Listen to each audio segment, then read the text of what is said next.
65세 여자 킬러 이야기 파과 시작하겠습니다.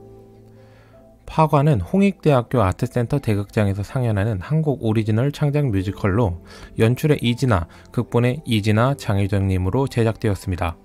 2013년 발표된 구병모 작가님의 장편소설 파과를 원작으로 재창조되었으며 일부 원작 팬들의 후기에서 약간의 호불호가 갈리고 있습니다.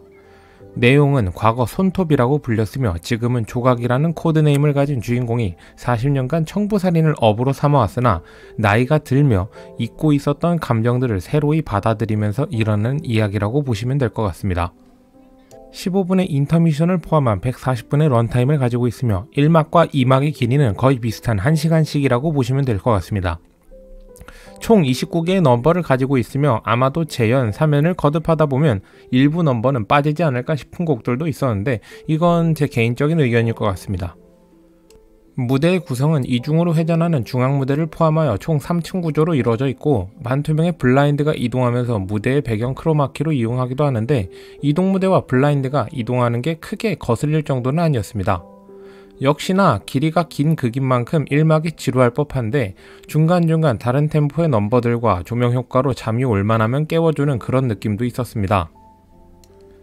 이 가장 놀랐던 점은 주연 배역들의 액션씬이었는데 어린 조각과 앙상블의 액션씬에서도 상당한 연습량이 보였지만 메인 배역인 조각의 단체 액션씬 같은 경우에는 혀를 내두를 정도로 지독한 연습량과 합을 맞추는데 오래 걸렸을 것이 눈에 선해서 여운이 많이 남게 되네요.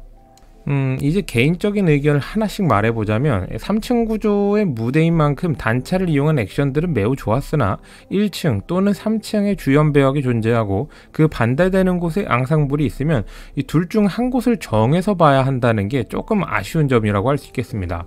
저 같은 경우에는 주연 배역 외에도 앙상블이나 그 장면을 이루어주는 모든 부분을 관찰하는 걸 좋아하는 편인데 그런 의미에서 한눈에 들어오지 않는 게 조금 아쉬웠다는 의미가 되겠죠. 또 1막이 지루하다는 말을 앞에다 언급했었는데 후반부에서 내용을 이해하기 위해서는 이 1막의 내용이 또 중요하기 때문에 관람을 마치고 나서 주변 분들의 그래서 후반부에 무슨 말을 하는 건지는 잘 모르겠다라는 분들도 계셨어요. 무엇보다 그 파과만의 새로운 연출은 크게 없었다라는 게 좀 아쉬웠습니다. 재미가 없다는 얘기는 결코 아닌데 마치 익숙한 맛을 섞어서 맛있는 걸 만들었다는 느낌이에요. 늙은 조각과 어린 조각, 류 3명이 같이 무대에 올라있는 장면의 경우에는 제가 이전에 리뷰했던 뮤지컬 호프에서 이런 비슷한 연출을 한번 경험한 바 있었고 그게 제일 후반부에 조각이 반려견 무용의 죽음에 울음을 마치 토해내는 부분은 고전작인 연극 무무에서 하인 게라심이 강아지 무무를 잃고 우는 장면이 겹쳐 보였으니까 이건 오히려 제가 많은 작품을 봐서 생긴 부작용일 수도 있겠네요. 물론 조각과 투의 감정선이나 그 연출 또한 매우 재밌었고 주연들의 넘버도 매우 좋았습니다. 첫 씬에서 어린 투가 죽었어 라고 하는 대사와 조각이 무용에게 죽은 거야 라고 묻는 장면이 오마주 된다는 것, 투라는 인물 자체의 결핍이라고 해야 할까요? 각 배우분들마다 캐릭터 해석에 따라 달라질 수 있는 부분 또한 존재하지만 최근 본 대극장 뮤지컬 중에서는 가장 캐릭터마다 구체적으로 설정된 이 디테일이 마음에 들었습니다. 그리고 특히 마지막 결투씬은 마치 우리가 책을 읽으면서 머릿속에서 등장인물이 이렇게 움직이지 않을까라고 상상하는 모습을 그대로 눈앞에 옮겨놓는 듯한 그런 연출이 매우 신선하고 재밌었습니다.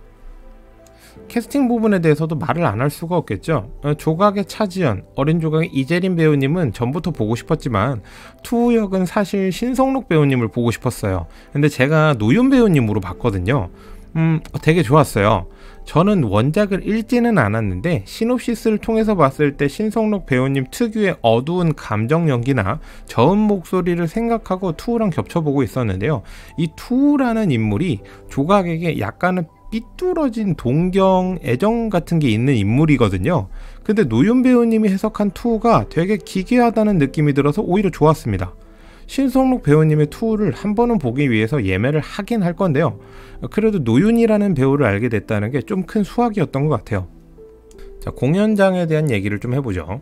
홍익대학교 아트센터 대극장은 본건물 3층과 4층에 객석이 있고 3층에는 MD샵이, 2층에는 티켓 부스가 있습니다. 음향시설은 나쁘지 않은데 객석 1층의 경우 단차가 크지 않아서 개인적으로 8열 이후로는 시야가 많이 불편하실 겁니다.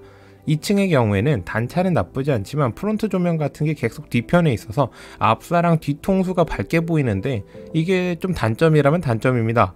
하지만 저는 자주 와봤어서 이번에는 크게 불편하진 않았어요. MD 구성은 프로그램북, 마그넷 2개, 배지 2개, 유리컵이 있고 추가 출시에 대한 소식은 아직 없다고 합니다. 당장 프로그램북도 4월 중순 이후로 나온다고 하니까 프로그램북이라도 구매하시고자 한다면 해당 SNS를 확인하시고 가시는 걸 추천드릴게요. 그리고 건물 엘리베이터에도 등장인물들 사진이 있어서 좀 찍어봤습니다. 재관람은 최소 2번 이상은 할 것 같습니다. 아직 제가 발견하지 못한 요소들에 대해서도 보고 싶은 것도 있고 시간 나면 5월 전까지 원작 소설의 줄거리를 좀 파악한 다음에 이 차이점을 또 확인하고 싶은 의사가 좀 있습니다. 뮤지컬 파과는 24년 3월 15일부터 5월 26일까지 상연됩니다. 개인적으로 간만에 대극장 작품 중에 돈이 아깝지 않은 작품이라고 생각돼서 자신있게 추천드리고 싶네요. 그럼 오늘도 영상 끝까지 시청해 주셔서 감사드리고 저는 리뷰하는 잉크였습니다. 감사합니다.